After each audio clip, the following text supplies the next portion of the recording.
La CPTS avait pour mission d'organiser un webinaire sur la délégation de tâches. Et on a aujourd'hui Madame Blo Vanessa qui est présente, Madame Roxane Tao de l'assurance maladie aussi, et Sarah Boussy qui est infirmière libérale et en cours de formation IPA. On va peut-être commencer par Madame Blo Vanessa, avec votre présentation sur les infirmières en pratique avancée, les missions, le financement et la formation. Bonjour, je suis Vanessa Blo, je suis chargée de mission ressources humaines en santé à la délégation départementale de l'Agence régionale de santé de Seine-et-Marne. J'ai pour mission, enfin dans mon portefeuille d'action, le sujet de la pratique avancée, les protocoles de coopération aussi également. Alors, je vais partager mon écran. Hop.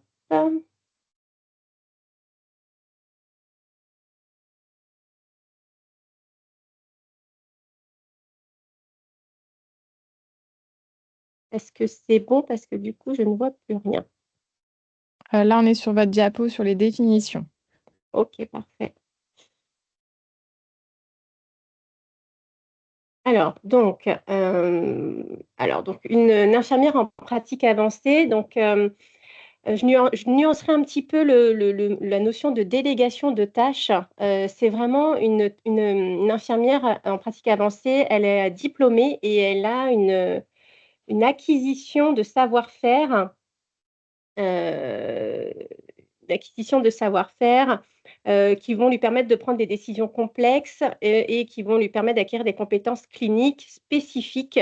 Voilà, donc il y a quand même des définitions qui sont très précises concernant la notion de pratique avancée. Donc, c'est un infirmier qui a des compétences élargies acquises. Donc, on est à l'interface de l'exercice infirmier, de l'exercice médical. Donc, ce qui permet à l'infirmière en pratique avancée d'assurer un suivi, un renouvellement des prescriptions de médicaments, des prescriptions de bilan et d'examens complémentaires et de coordonner le parcours de soins du patient porteur d'une maladie chronique. Donc, elle intervient dans le suivi global du résident ou du patient dans son parcours de soins, en relais des médecins traitants au sein d'un EHPAD. Elle peut intervenir en libéral ou comme salariée d'une structure.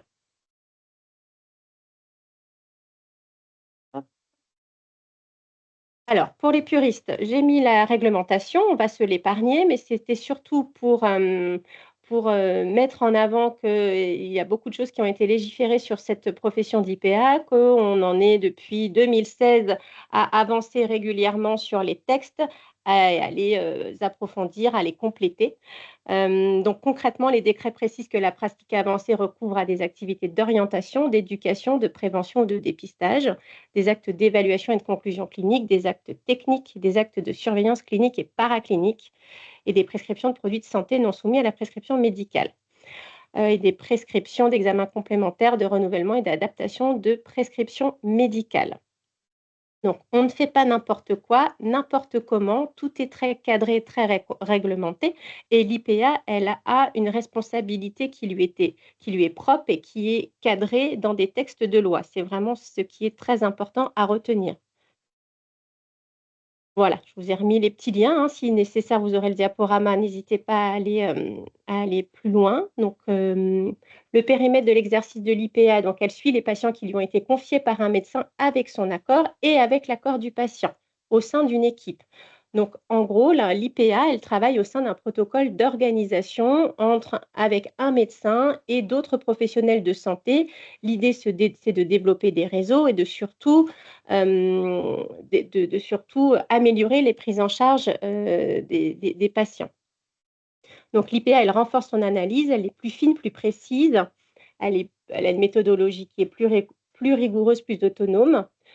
Et ce qui lui permet, avec sa formation et les compétences qu'elle a acquises au cours de sa formation, d'avoir un regard clinique beaucoup plus aiguisé et davantage argumenté vis-à-vis du médecin. C'est vraiment un travail de complémentarité.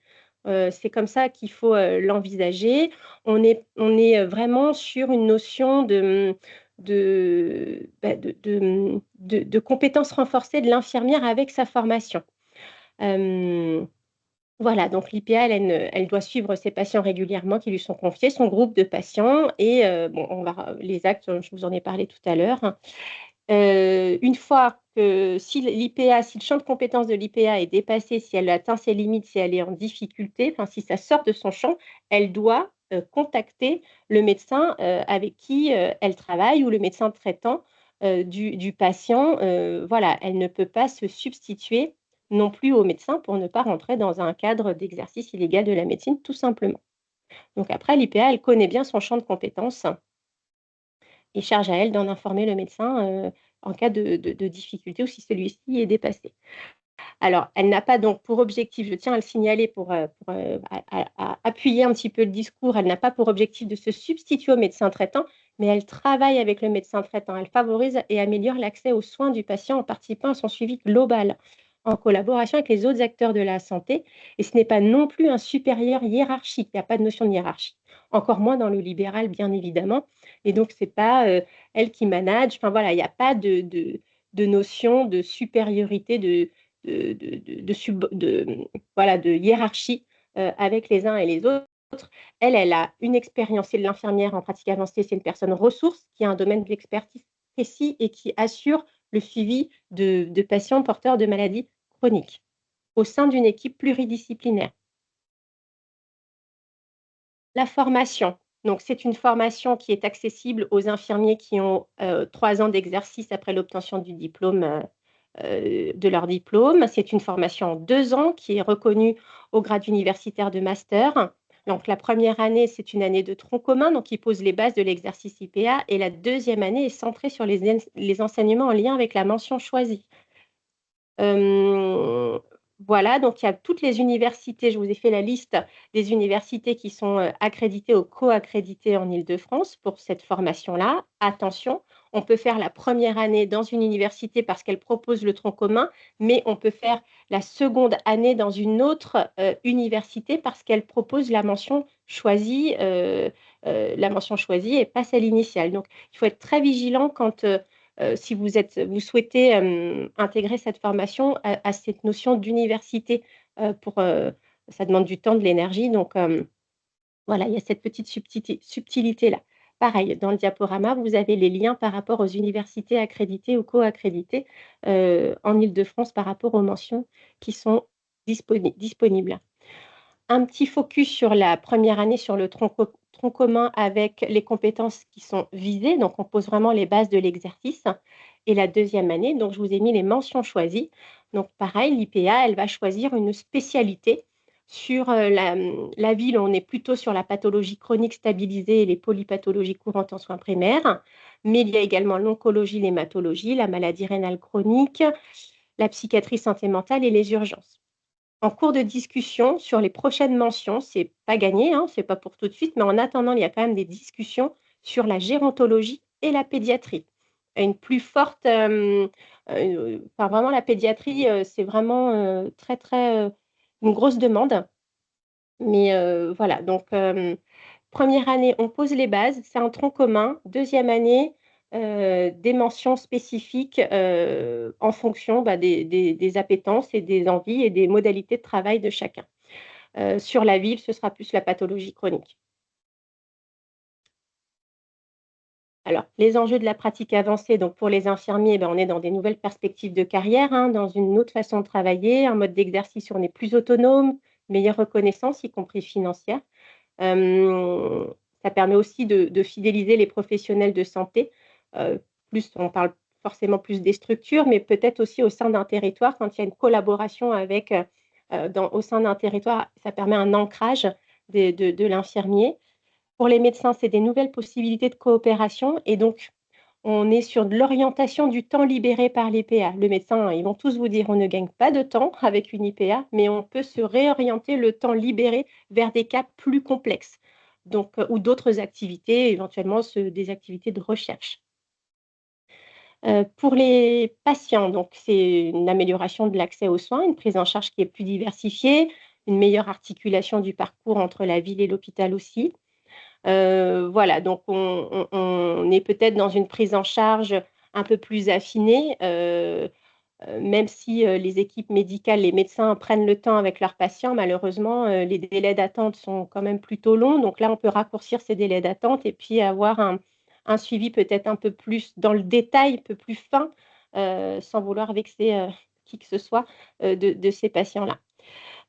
Grâce à l'utilisation, en tout cas grâce à l'infirmière en pratique avancée. Donc pour le système de santé, ben, on renforce les structures d'exercice coordonné en soins primaires, on réduit les inégalités et les disparités au niveau de la région. Donc au niveau de la situation des IPA en 2023, nous avions donc, en Seine-et-Marne 18 IPA, donc diplômés, heu, en exercice. Donc vous voyez, au niveau de l'Île-de-France, on est à 224 et on en attendait, beaucoup plus que ça. Donc on a vraiment une très, très grosse marge de manœuvre, enfin très grosse marge orienter, enfin pour développer cette activité-là. Il y a quand même des aides qui existent pour compenser la perte d'activité et les coûts de remplacement pour favoriser l'accès à la formation.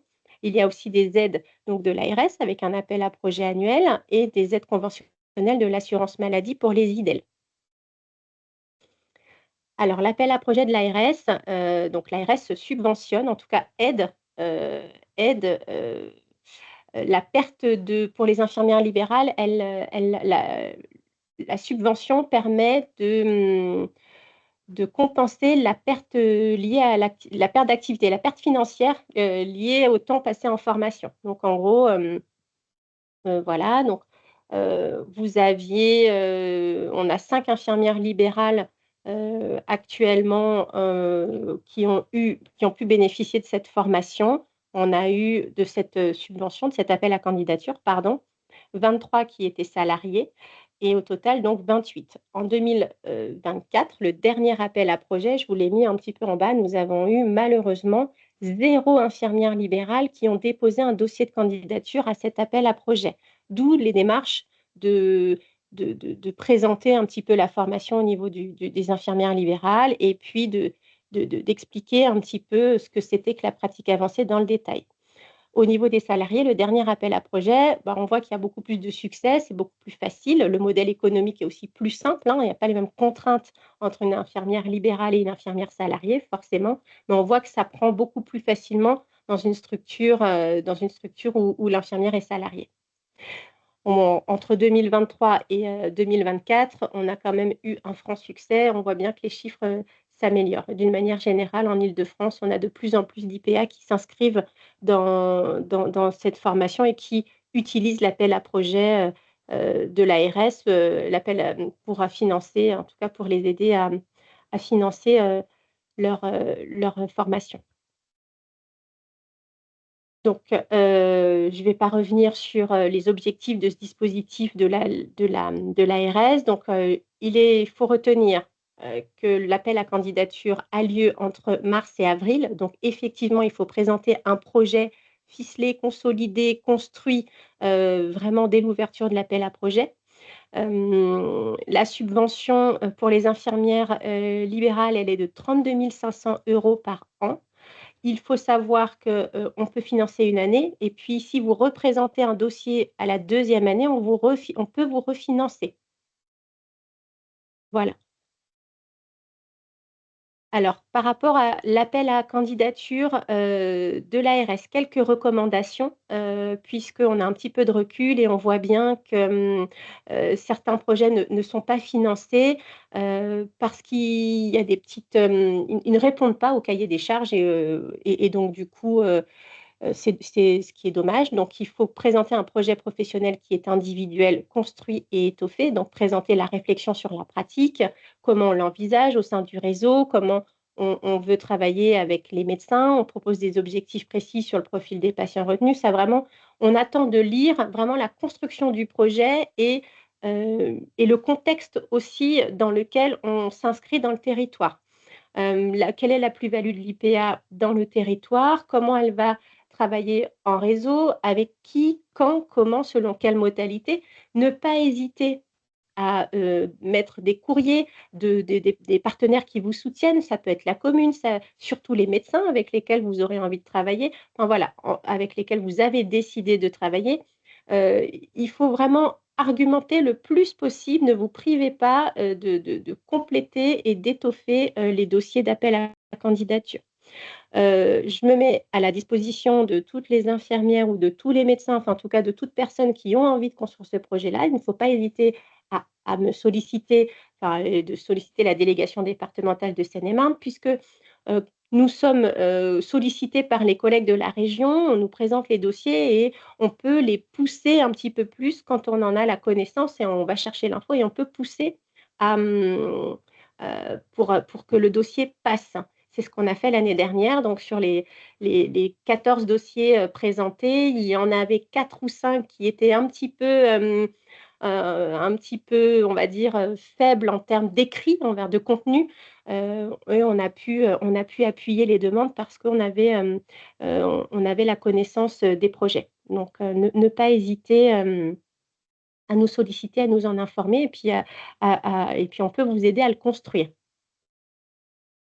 Alors un petit point sur les aides conventionnelles de l'assurance maladie, je ne vais pas me permettre de trop les développer. J'ai vraiment mis ces diapos à titre d'information parce que bon, moi je ne travaille pas à la CEPAM, donc c'est un peu plus compliqué pour moi, de les présenter. Mais ce sont des aides, vraiment conventionnelles pour aider à la formation, des IPA et des IDEL. Voilà. Encore un petit focus sur les aides conventionnelles et l'avenant 10. Bon, les documents sont assez clairs. Je vous ai mis aussi dans le diaporama les liens pour accéder directement à la page, de la Caisse primaire d'assurance maladie.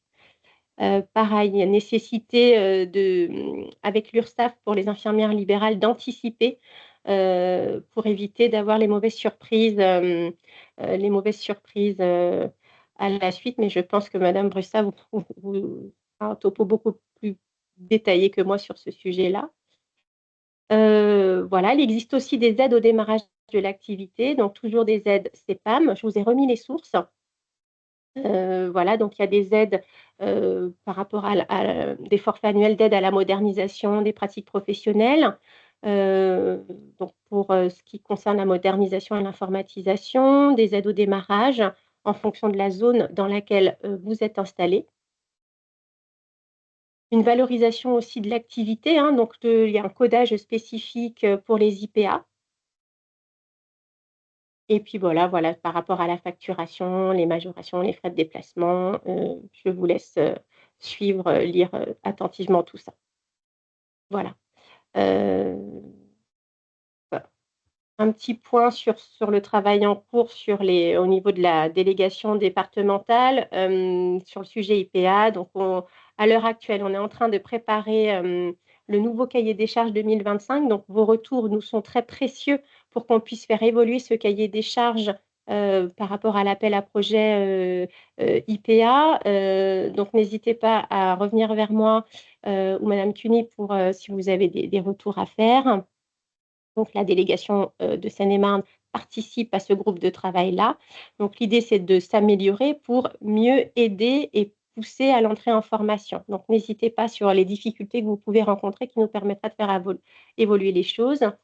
Un point qui est important, on est en train de préparer, des sessions d'information, collectives. Donc l'idée, ce serait de faire une première session d'information à destination des IDEL et des médecins, 1er semestre 2025. L'idée, c'est, vraiment de donner, une information, beaucoup plus précise et concrète. En gros, on partirait sur, une présentation de la fonction IPA, mais par l'UPEC, donc une partie par l'université qui présenterait la formation, par des collègues, des pairs, comme madame Brussa, des témoignages de personnes qui sont allées en formation, enfin en tout cas qui construisent un projet avec une IPA au sein de leur territoire, comment ils le mettent en musique, comment ils l'ont réfléchi, comment ils le mettent en œuvre et comment ils travaillent au quotidien ensemble. C'est vraiment des retours d'expérience. On essaye d'organiser quelque chose, un événement qui soit vraiment concret pour que vous entriez dans ce processus, d'IPA en toute connaissance de cause et vraiment de manière réfléchie. Voilà. Et n'hésitez pas, pour donc, vous faire, aider, dans la construction de vos projets, de me solliciter. Je vous ai remis les liens bibliographiques qui pourraient vous intéresser et mes coordonnées si vous souhaitez me contacter au décours de cette intervention. Voilà. Merci beaucoup, Madame Blo, pour ce PowerPoint très riche. On va passer du coup à Sarah Brucy. Hop.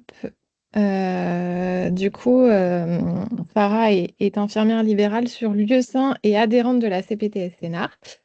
Sarah, est-ce que tu peux un peu nous expliquer ton parcours professionnel et te présenter Oui, alors mon parcours professionnel, il est un petit peu atypique parce que j'ai fait un doc de langue étrangère appliquée, j'ai travaillé, et puis après j'ai repris mes études à l'âge de 29 ans. J'ai été diplômée infirmière du coup en 2012 et j'ai travaillé donc 5 ans aux urgences et après je me suis installée en libéral, donc sur lieu sain. L'activité libérale, elle est très effrénée. Donc, c'est vrai que en travaillant en libéral, je me suis beaucoup formée à différentes formations pour rester à jour dans mes pratiques et apprendre ce qui est à apprendre et collaborer aussi avec d'autres professionnels et d'autres collègues. Et ensuite, j'ai voulu. Je m'intéressais à cette formation d'IPA qui est rentrée en France en 2018, mais avec les charges qu'il y avait, l'organisation déjà de Libéral très compliquée. Donc, je me suis formée j'ai fait une certification d'approfondissement à la démarche clinique infirmière pour devenir infirmière clinicienne. Donc, j'ai été certifiée. Et après, en 2023, je vois cet appel à projet et du coup, voilà, j'ai envoyé ma candidature à l'université Paris-Cité et j'ai commencé en septembre 2023. très bien, très beau parcours, Sarah, bravo. Est-ce que tu peux nous dire un peu en quoi consiste le métier d'infirmière en pratique avancée en libéral et peut-être faire un peu le parallèle en structure du coup et nous dire un petit peu du coup si tu as déjà prévu ta collaboration avec les médecins avec qui tu travaillais peut-être déjà avant, enfin, comment tu vas t'organiser une fois que tu seras diplômée Alors, je vais l'expliquer avec mes mots. Ça va peut-être être un petit peu redondant, mais je vais le dire avec mes mots, moi, en tant en formation. L'infirmière en pratique avancée, enfin l'IPA libérale, c'est le socle de l'IPA en fait. C'est une infirmière qui a des compétences élargies, qui est formée en fait spécifiquement en grade master dans la prise en soin en fait de patients complexes, dans des situations complexes, dans sa dimension biopsychosociale et éducative et holistique pour améliorer la qualité de vie du patient, notamment à son domicile. Ça passe par des différentes casquettes. Il y a de la consultation. Je vais parler concrètement, comme ça mes collègues vont peut-être mieux voir les choses.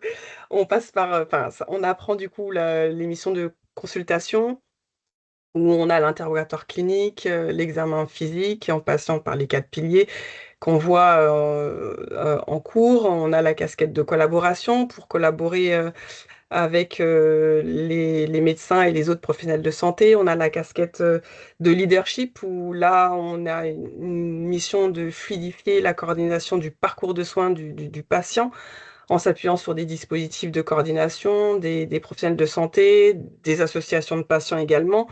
On a la casquette aussi de recherche, où là, basé sur l'evidence-based nursing, où on est basé sur des données probantes. On a la casquette de prévention aussi, qui va jusqu'à le curatif et le palliatif, le dépistage des facteurs de risque cardiovasculaire, revoir les interactions des médicaments, s'il y a des médicaments qui sont indésirables, etc. Enfin voilà, tout un panel. C'est très complexe, ça prend beaucoup de temps.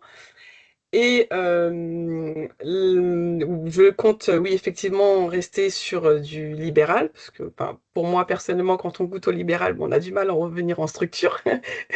Euh, mais c'est vrai que l'infirmière, enfin, l'IPA hospitalière, on va dire que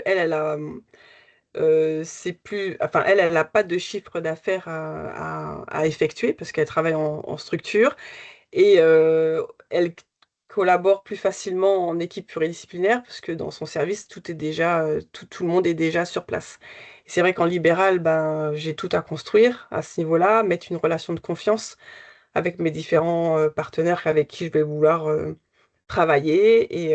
Et voilà, et j'ai un chiffre d'affaires également aussi à mettre en place parce que c'est quand même une entreprise qu'on a, même en tant qu'IDL, quoi. Et j'ai des pistes, oui, mais maintenant à moi d'aller prospecter et aller montrer ma mission, mon rôle et comment on pourra collaborer ensemble. Voilà. La CPTS peut aussi t'aider voilà, à créer des partenariats et t'accompagner. Donc, il ne faudra pas que tu hésites si on peut faire quelque chose pour t'accompagner. Merci. Est-ce que du coup, tu as rencontré des difficultés pour accéder à la formation? Alors, accéder à la formation, bah, au départ, oui, parce que financièrement, hein, clairement. Après, c'est vrai que en 2023, j'ai lu cet appel à projet, donc c'est une aide, oui, qui a été, qui m'a permis d'accéder à la formation. Mais c'est vrai que ça s'anticipe 2 ans à l'avance, parce que même encore là aujourd'hui, c'est quand même dur, très dur financièrement.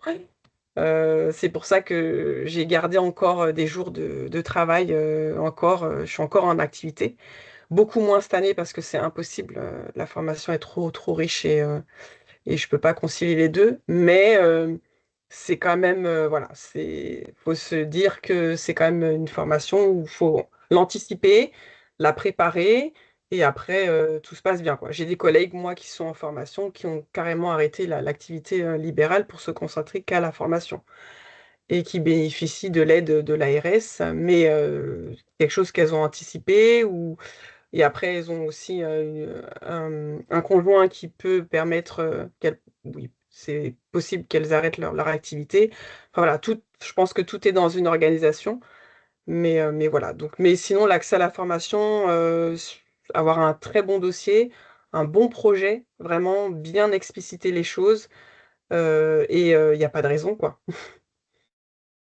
Est-ce que du coup, tu as été pour toi suffisamment informé des aides qui existaient? Est-ce que c'était flou à l'époque? Est-ce que du coup, voilà, nous, on va essayer en tant que CPTS, voilà, de Oui. diffuser les infos avec la l'ARS et la CPM au maximum pour voilà, motiver d'autres infirmières à se lancer dans la Ouais. formation. Mais est-ce que du coup, toi, quand tu as commencé, t'en as entendu parler parce que tu as fait des recherches ou c'est l'information qui est venue directement à toi? Alors à l'époque, je vais parler pour moi, hein, c'était flou. J'avais pas eu l'information. C'est des copines qui m'ont filé l'info parce qu'elles savent que bah, moi je suis toujours dans la formation et que ça m'intéressait énormément. Et en fait, pour vous dire, j'ai eu l'information une semaine avant la fin des inscriptions. Donc pendant une semaine, j'ai dû monter un dossier. Donc ouais, donc non, l'information n'était pas, je pense, n'était pas encore assez bien explicité, quoi. Alors qu'aujourd'hui, par contre, clairement, oui, c'est bon. Tout le monde sait, tout le monde comprend et tout le monde est dedans. Euh, dans les dernières petites questions que j'avais à te poser, comment tu envisages l'avenir du coup pour les IPA? Bah moi, je suis quelqu'un d'optimiste, donc je dis que oui, oui, on est une plus-value, oui, c'est en plein essor, c'est adéquat avec le système de santé actuel, avec le vieillissement de la population, donc et la pénurie des médecins, donc tout est en accord. Après, je comprendrai mes collègues sur ce qui pêche, mais il faut se dire que ça va avancer.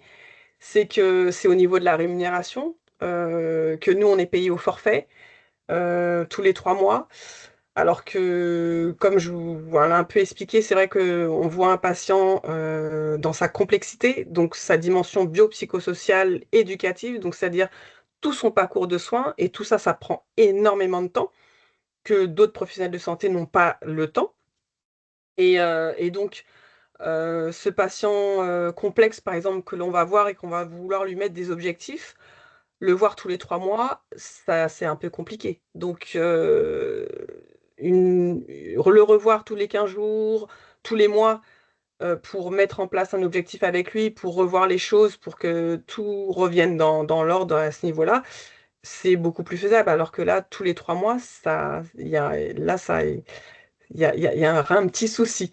Donc c'est à ce niveau-là que je pense que mes collègues sont un peu réticentes, Mais il faut se dire qu'il y a plein de choses qui vont avancer, qui vont changer. Peut-être mettre peut-être des nouveaux indicateurs à ce niveau-là, au niveau d'éviter les réhospitalisations des patients. Enfin voilà, il y a plein de choses, je pense faudra faire remonter et qui vont évoluer. Et pourquoi pas subventionner une expérimentation pour ça, pour cet avenant, voilà, auprès des IPA libérales qui vont être sur place, quoi. Madame Blo, vous vouliez peut-être répondre. Oui, Oui, je veux compléter, je vais abonder dans votre sens parce oui, qu'effectivement, aujourd'hui, pour les infirmières libérales, on ne va pas se mentir, c'est beaucoup plus difficile. Trouver oui, un modèle économique viable, on le oui, sait, on ne va pas se voiler la face. Aujourd'hui, c'est pas satisfaisant. On ne peut pas vivre de l'activité IPA libérale à temps plein, c'est mm, vrai. L'idée, c'est d'avancer et de trouver des solutions. C'est pour ça qu'il est important de bien préparer le projet, voire avec mm, plusieurs médecins pour vraiment c'est ça. avoir une file active de patients vraiment conséquente. Et c'est ces exemples-là qui fonctionnent. Quand la file active des patients, elle est vraiment conséquente. C'est sûr que sinon, faut se lancer, il faut bien réfléchir, il faut vraiment anticiper les partenariats, trouver les médecins Mm, avec qui vous avez envie de travailler, et puis trouver une organisation, même pourquoi pas faire des partenariats avec des EHPAD. Il y a un besoin. Donc, j'ai envie de dire, là, le champ des possibles est ouvert. Et il ne faut pas hésiter, c'est le moment. Enfin, c'est le moment. C'est vrai que c'est la nouveauté. Vous êtes une pionnière ouais, et bravo parce que voilà, c'est un vrai risque. Mais il y a un vrai besoin. Aujourd'hui, on a ah besoin oui, des IPA et on va vers ça, on tend vers cette activité-là. Maintenant, effectivement, pour les IDEL, c'est un risque et financièrement, ça se construit, ça s'anticipe énormément pour ne pas être déçu et pour ne pas être en échec et puis avoir des problématiques financières personnelles. Surtout que le delta entre l'activité libérale libéral. et Mm, l'activité EPA, vous devez la sentir passer, j'en doute pas une seconde. Donc mm, voilà, mais si c'est bien préparé, bien construit, bien anticipé, avec beaucoup de patients, en tout cas des choses très étoffées, ça peut fonctionner. On a des exemples qui fonctionnent. oui, J'ai- oui, oui, je suis j'en- d'accord. Enfin, Ouais. j'ai une collègue, oui, pour qui ça fonctionne. Mais après, c'est vrai c'est pas la majorité. Oui, Mais voilà, tout à mais fait, oui, bien sûr. Mm. tout à fait. J'avais une petite question, Madame Blo, vous parliez d'EHPAD. Est-ce que du coup, ça peut être aussi, enfin, l'IPA peut conventionner avec un foyer d'accueil médicalisé, une MAT, enfin, c'est pas J'ai envie de dire, forcément ça n'importe quelle n'existe pas structure. aujourd'hui, donc il faut Non, proposer, en mais il fait. faut, ouais. Mm. Il faut D'accord. proposer, c'est des partenariats qui n'existent pas. La problématique de l'IPA en EHPAD financé par un EHPAD, c'est bah, le poste, hein, le finance du poste tout simplement, parce Mm, que l'IPA, elle n'est pas là pour être la cadre ou l'IDEC et c'est pas non plus mm. l'infirmière du service. C'est ça. Donc, ils ont des problématiques de financement de postes d'IPA et alors ils doivent quand même avoir un médecin co. Donc, c'est un peu de l'entre-deux. Donc, pourquoi pas créer des organisations avec des établissements? Après, en fait, tout le projet doit être écrit et construit. C'est ça. Après, réglementairement, enfin, Mm. Et puis rien n'empêche. il y a plusieurs casquettes aussi, hein. Moi, je vois, il y a aussi des projets à mettre en place, des projets de formation, enfin des ateliers, enfin l'IPA peut faire beaucoup de choses. Elle peut faire des interventions, elle peut aller intervenir en fac, faire enfin voilà, il y a plein de casquettes. Faut tout exactement, faut tout voir et en fait, c'est une question de bien organiser et bien mettre son projet en place. Voilà. Ça va pas se faire en 15 jours, ça c'est Non. sûr, Ah non, pas du pour que tout, ce soit viable. bien sûr. Pour que ce soit viable. Bah, disons que sinon, après, pendant 2 ans, vous êtes un peu anxieux et vous n'appréciez pas la formation. C'est ça, c'est ça, c'est ça. C'est pendant la Mais, formation faut faire son mm, réseau. Enfin voilà, moi j'ai ouais. commencé à faire mon réseau. Enfin voilà, il y a plein de choses qui se mettent en place quoi. Et voilà, et réellement après, on verra l'année prochaine, je vais vraiment là les toquer, tac, et, euh, et pour commencer quoi. Après, il y a les appuis de la CPTS et de la délégation aussi, il ne faut Oui. pas hésiter, hein, vraiment. Mm. On a Ouais. besoin, hein, Seine-et-Marne, on a une démographie Ah oui, médicale. ah oui, ouais, Donc, ouais, ouais. Merci beaucoup, Sarah, pour ton intervention. Est-ce que tu avais autre chose à rajouter ou... Non, voilà, hein. Enfin, il y a tellement de choses à dire, mais c'est Ouais, voilà. en tout cas, ouais, faut pas hésiter à nous contacter aussi si vous avez des questions, voilà, pour Sarah. On discutait justement d'un mentor IPA sur la CPTS Sénar et du coup, Sarah serait ravie d'accompagner du coup les futures infirmières qui aimeraient Ah se oui, lancer en avec plaisir, formation. oui. Ne pas Donc, vous faut laisser comme pas, ça. faut pas hésiter. Du coup, on va passer à la personne suivante. Du coup, Madame Tao Roxane de l'assurance maladie. Oui, bonjour. Bonjour. Bonjour. Du coup, je vous laisse prendre le relais du coup, pour parler des assistants médicaux. Est-ce que vous Je avez vous besoin que je partage le document Oui. ou... Hop. Ou alors, attendez, je peux voir.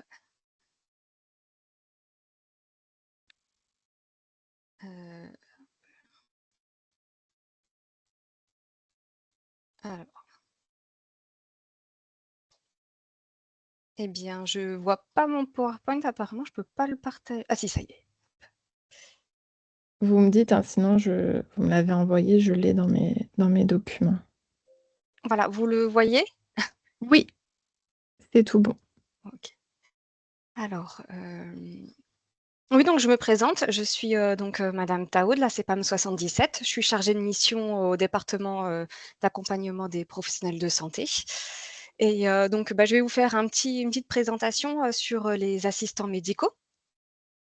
Donc, c'est à savoir que c'est un dispositif qui existe depuis plus de 5 ans. Donc désormais, on commence à avoir du recul. Actuellement, nous avons un peu moins de 8000 médecins déjà signataires.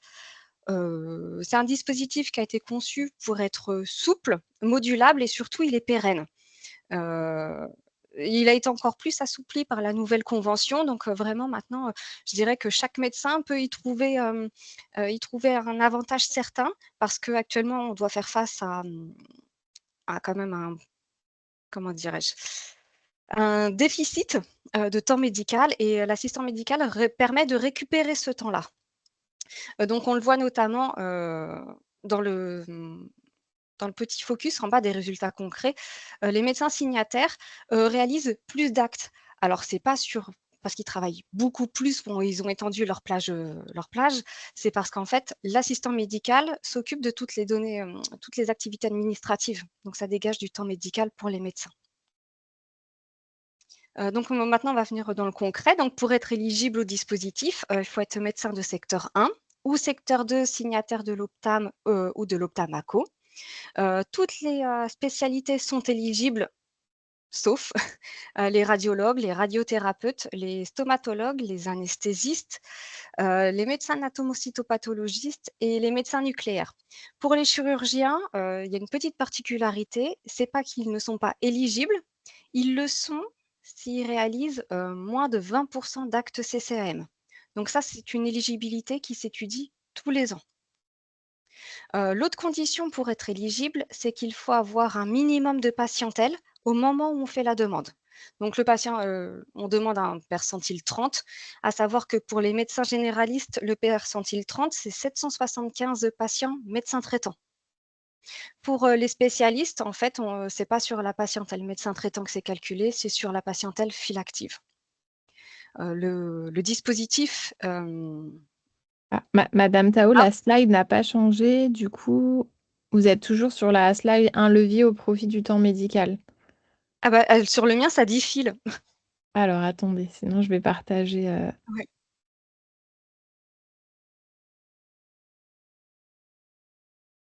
Hop.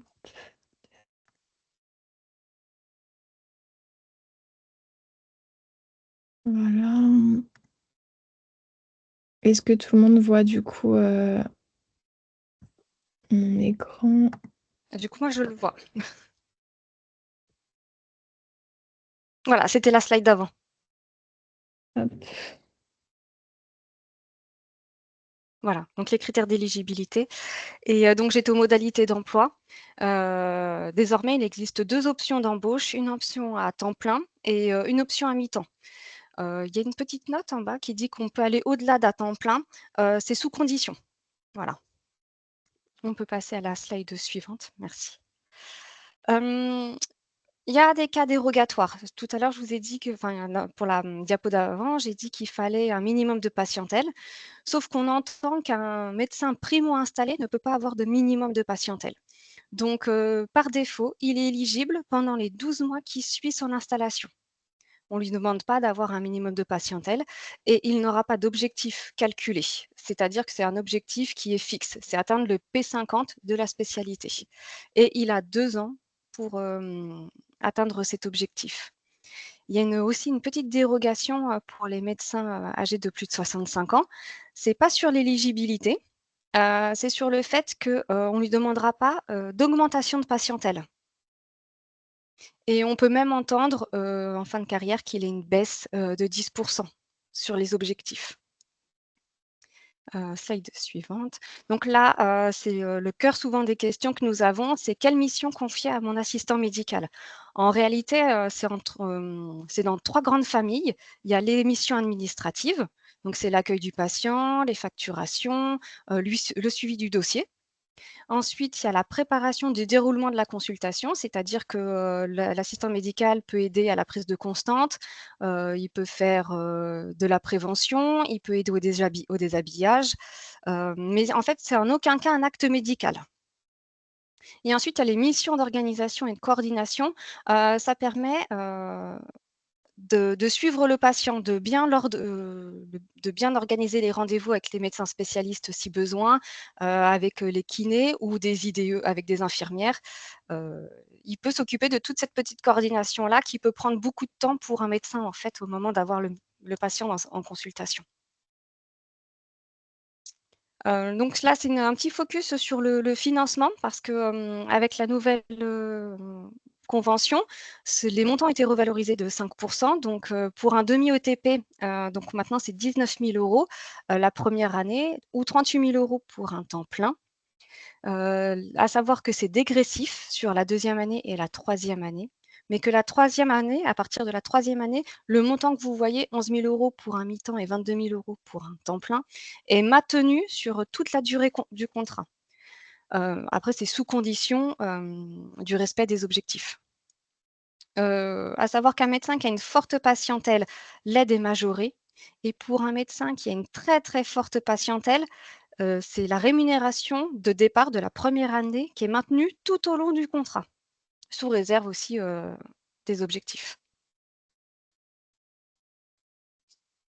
Là, c'est un focus sur, l'embauche. Il existe des groupements d'employeurs. Il est possible de réaliser une embauche par un groupement d'employeurs.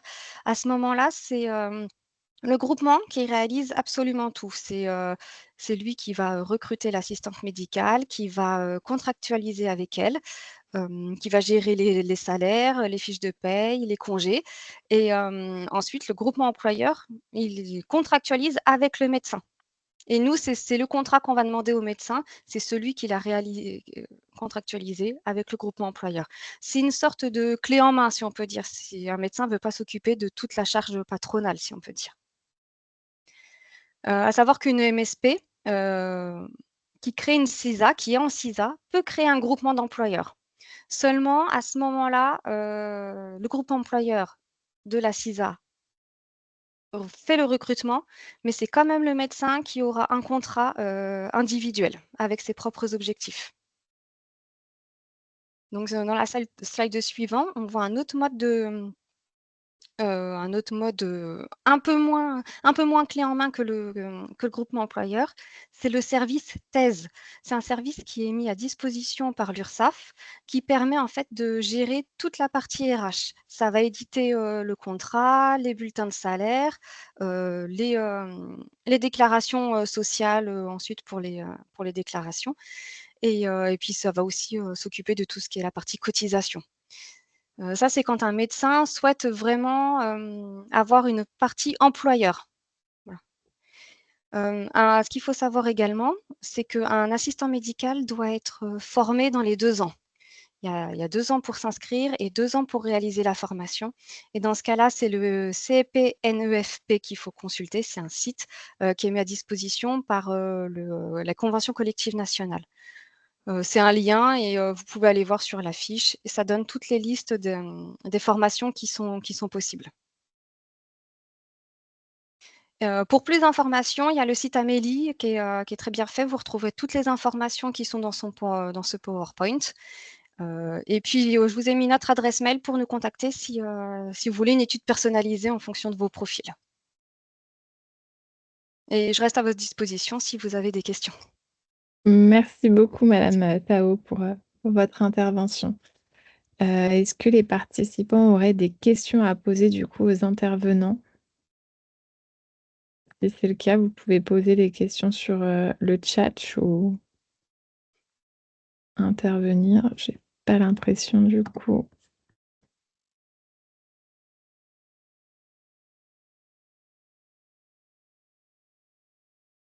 Je laisse quelques minutes voir si quelqu'un...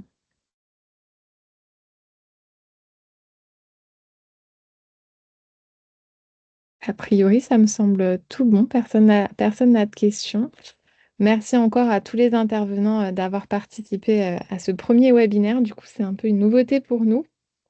On a un autre webinaire du coup la semaine prochaine où il y aura la présence d'une IPA qui est installée du coup sur Corbeil-Essonnes et a priori peut-être un assistant médical qui pourra intervenir aussi. Donc du coup, je vous tiendrai informé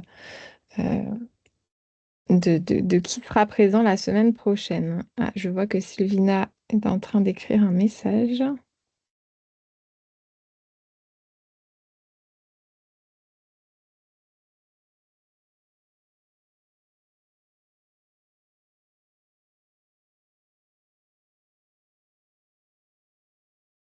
Ah bah, merci pour vos interventions du coup. Merci à tous et puis bah, du coup à la semaine prochaine. Bonne fin de Merci. journée. Merci, Merci au revoir. aussi. Au revoir. Merci. Au revoir. Merci.